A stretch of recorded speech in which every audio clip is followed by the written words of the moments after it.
So, ayun guys, kita-kita lang tayo bukas ng umaga dahil sigurado talagang bukas pa ito magagawa dahil anong oras na rin. Baba na naman yung mga kargaminto. Lagiya talaga oh.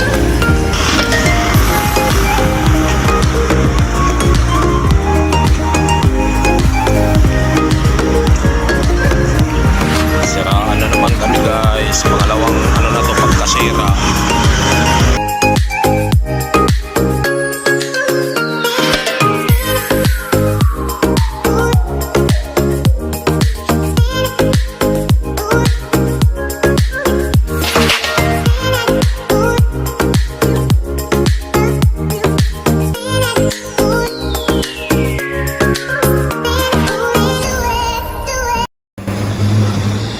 So and guys, update ko lang kayo, kami nasiraan dito sa may Katbalugan, dito mismo sa may ng mga army kampo.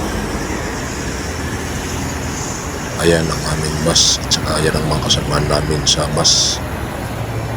Alas 7 pa lang ng gabi, nasiraan na kami.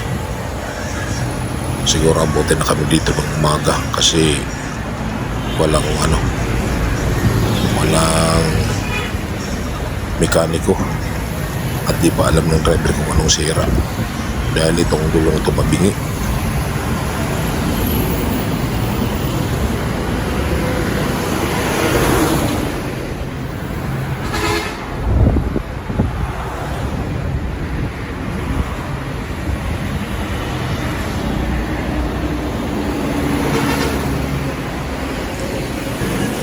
Umalis kami guys sa terminal ng Tacloban mga alas 2:30 yata.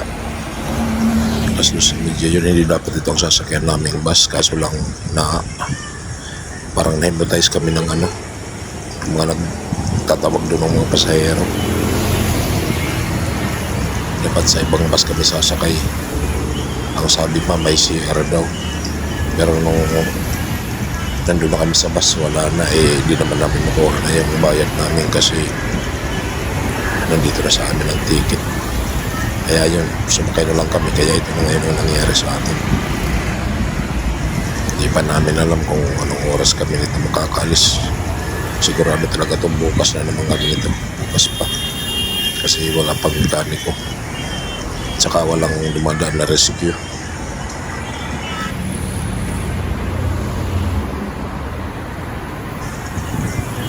So ayun guys, update ko na lang kayo bukas ng umaga dahil inaantok na rin ako ng oras na.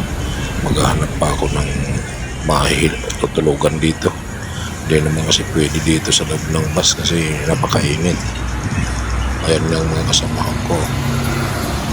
Anong oras na? Alas 11:30 na, mag-alas 12 na ng gabi. So ayun guys, kita-kita lang tayo bukas ng umaga dahil sigurado talagang bukas pa ito magagawa dahil anong oras na rin. Wala naman silang dito sa Katbalugan, wala silang shop, wala silang matawagan. A few moments later. At ayun na guys, good morning. At ito ang aming kalagayan dito ngayon. Inabot na kami ng umaga pero wala pa ring rescue, tsaka wala ring mekanikong dumarating.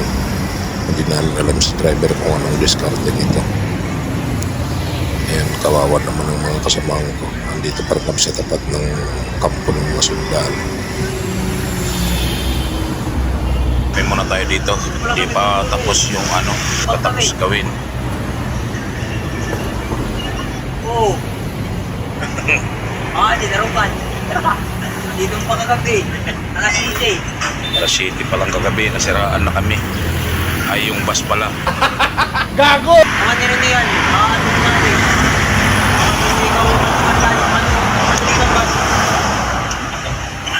Hindi ka yan tinatawag na. Pinagsasabihan na ang nauna. Nahuli. Oo. Ang nauna. Mga stranded kami, mga stranded. Pati yun, yung nasa loob na yun. Tanto pang mamadali. Kung sino pang nagmamadali, yung pang nahuli. Ganda. Nakikapi kami dito sa Alito Tindahan.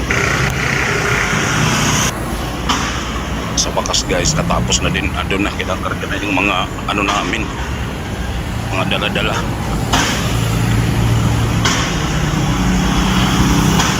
Huwag lang sanang madaganan yung ano, ang dala ko, welding machine yun.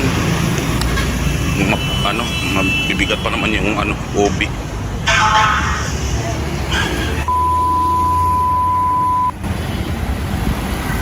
At ayun nga guys, sama ng Diyos, nagawa na rin. Pero anong oras na? Anong oras na kami naka-alis? Alas 2 na rin ng hapon dito sa Katbalogan. Hindi pa sure ito aabot ng alin kasi rinibidyohan lang yung pagkagawa.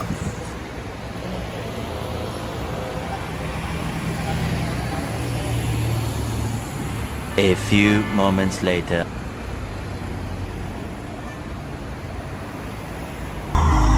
Nasira na naman.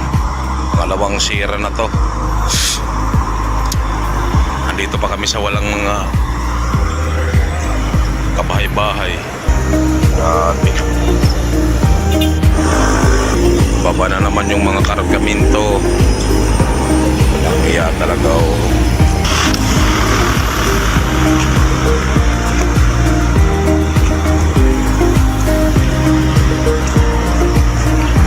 siraan na naman kami guys. Pangalawang ano na to, pagkasira. Una sa Katbalogan, pangalawa dito na kung kailan saan malapit na sa ano, malapit na sa Alin. 3:28 a.m. Hindi ko na namalayang guys, sobrang pagod na nakarating na kami sa terminal ng Alin Port. Grabe, ang hirap. Dalawang gabing puyat. Nakarating din tayo nang walang nang tinali lang tuloy yung winilding na kalas. Dito na kami sa ano, terminal. Ayun yung mga barko. Ayun guys, nakapasok na tayo no dito sa terminal ng Alin. Bali antayin lang natin ang makatawid tayo sa Matnog. Guys, pasakay na kami ng ferry boat.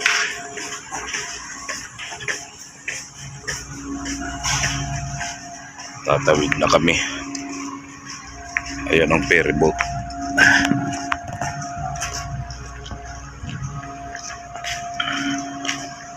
Ayan ang mga kasama ko.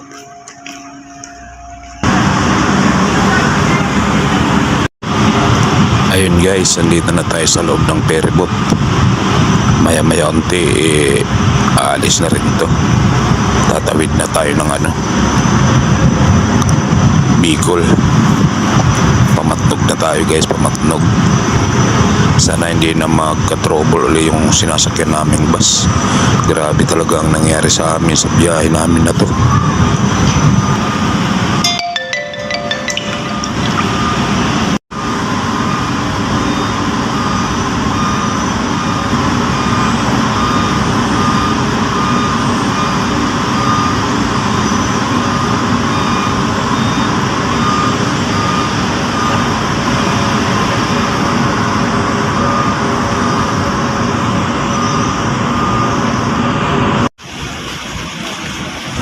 Nakababa na kami guys ng ferry boat. Papunta na kami sa aming bus na sinakyan.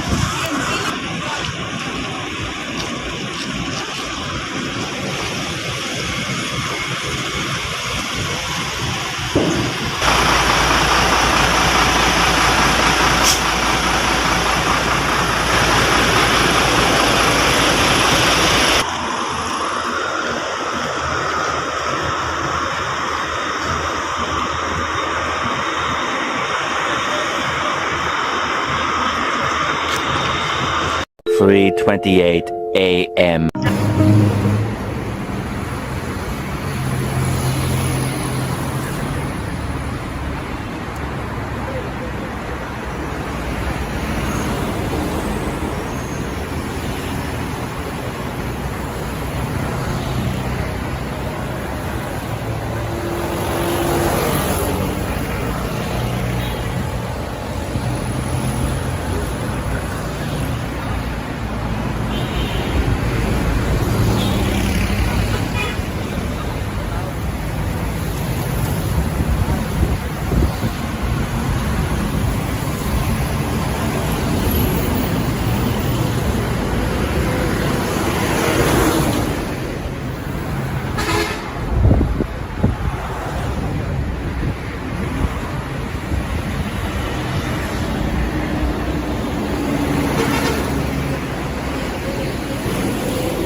Yan.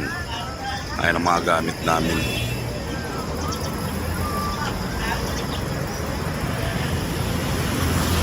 Wala pa yung inaantay namin bus.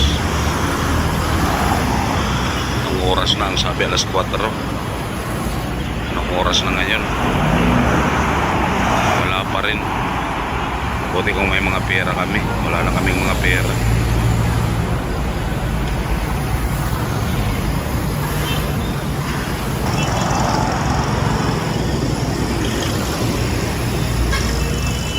Apat na araw at saka 3 gabi na kami dito sa lansangan.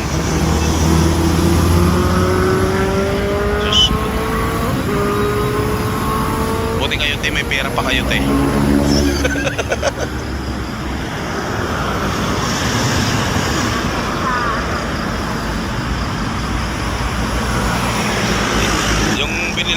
yung binili kong ang daing naluto na lang sa bag ko.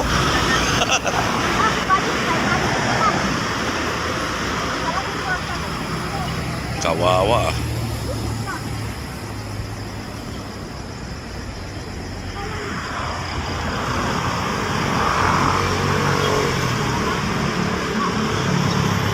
Parang abutin pa yata kami ng 5 araw at saka 4 na gabi ah. Wala pa yung pinangako sa amin na bus na sinasabing darating ng alas 4 ng madaling kanina. Wala pa hanggang ngayon.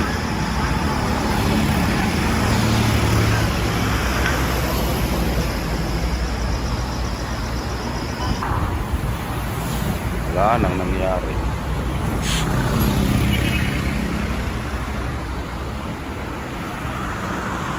Wala pa naman na lahat mga pera.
empty. The only thing I can see is my own silhouette. I'm getting stronger, step by step. The clock is ticking, but there's no time for regrets. I've been flying from